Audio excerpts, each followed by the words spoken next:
రెండో రౌండ్ తర్వాత ఆప్ సాధించిన 23 నియోజకవర్గాల్లో ఆధిక్యాన్ని పరిశీలిస్తే అన్ని మెజారిటీ నియోజకవర్గాల్లో 1000 నుంచి 1000 కంటే ఎక్కువగా ఓట్ల ఆధిక్యం కనిపిస్తుంది. 1000 కంటే తక్కువ ఉన్న నియోజకవర్గాలు చూస్తే ఆల్మోస్ట్ 6 to 7 నియోజకవర్గాలు కనిపిస్తున్నాయి. అదేవిధంగా 3000 కంటే ఎక్కువ ఉన్న నియోజకవర్గాలు 4-5 కనిపిస్తున్నాయి. సో కాకపోతే దీన్ని బట్టి అర్థమవుతుంది ఆప్ మినిమంలో 15 నియోజకవర్గాలు అయితే తగ్గకుండా ఉండేట్టు మనకి కనిపిస్తుంది. బీజేపీకి సంబంధించి సేమ్ కైండ్ ఆఫ్ ప్రొజెక్షన్ మనకి మరి కొద్దిసేపట్లో తెలిసే అవకాశం కనిపిస్తుంది. పుల్లారావు గారు చెప్పిన ప్రమాదం ఇప్పుడు వస్తుంది. బీజేపీ ఒక 49 స్థానాలతో అలా వస్తే 45 స్థానాలతో వీళ్ళు 20-22 ఉంటే నిలబెట్టుకోవడం ఇప్పటికే ఆపు నుంచి వెళ్ళిన వాళ్ళు ఒకవేళ బీజేపీ గెలిచినా బలమైన ప్రతిపక్షం ఉండేట్టు కనిపిస్తుంది. బలమైన ప్రతిపక్షం అప్పుడు సవాల్ అవుతుంది. That's what I say. ఇప్పుడు మార్పిడి కాలంలో మిడి కవర్ తో మీ మాతృత్వ కలలను సాకారం చేసుకోండి. ఇప్పుడు IOI పై 50% IVF పై 20,000 తగ్గింపు మరియు పొందండి ఉచిత కన్సల్టేషన్ తో పాటు ఫ్రీ అల్ట్రాసౌండ్ స్కానింగ్. ఈ రంగు మార్పిడి, ఆ పార్టీల మార్పిడి అనేది ఫిరాయింపులను కాపాడుకోవడం కేజ్రీవాల్ కి పెద్ద సవాల్ అవుతుంది. 11 మంది కాంగ్రెస్ బీజేపీ నుంచి వచ్చిన వాళ్ళకి టికెట్లు ఇచ్చారు.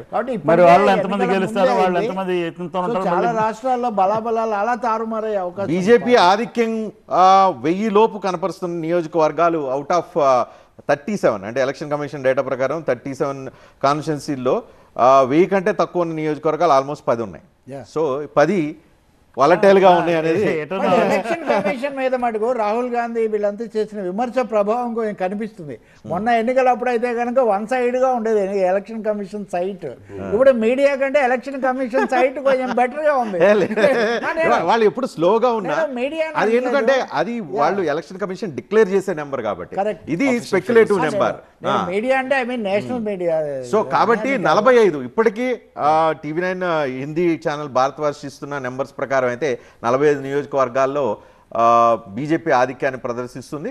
24 నియోజకవర్గాల్లో ఆప్ ఆధిక్యాన్ని ప్రదర్శిస్తుంది. ఎలక్షన్ కమిషన్ దాని ప్రకారం అయితే 38 నియోజకవర్గాలు మాత్రం బీజేపీ ఆధిక్యాన్ని ప్రదర్శిస్తుంటే ఆప్ 27 నియోజకవర్గాల్లో ఆధిక్యాన్ని ప్రదర్శిస్తుంది. So neck to neck result election commission numbers ప్రకారం కనిపిస్తుంది.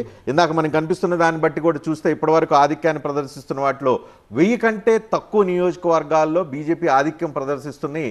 ఆల్మోస్ట్ 10 నియోజకవర్గాలు ఉన్నాయి. సో ఇక్కడ నెంబర్స్ పెరగవచ్చు, తగ్గవచ్చు. కాబట్టి ఇప్పటికిప్పుడు కనుక చూస్తే నెక్ టు నెక్ ఫైట్ అనే ధోరణి మనకి కనిపిస్తుంది. ఇదే ధోరణి కనుక కంటిన్యూ అయితే ఆప్ బలమైన ప్రతిపక్షంగానే ఉంటుంది, లేదంటే బొటాబొటి సీట్లు సాధించుకోవటానికి దిశగా అడుగులు వేస్తున్నట్టు కనిపిస్తుంది.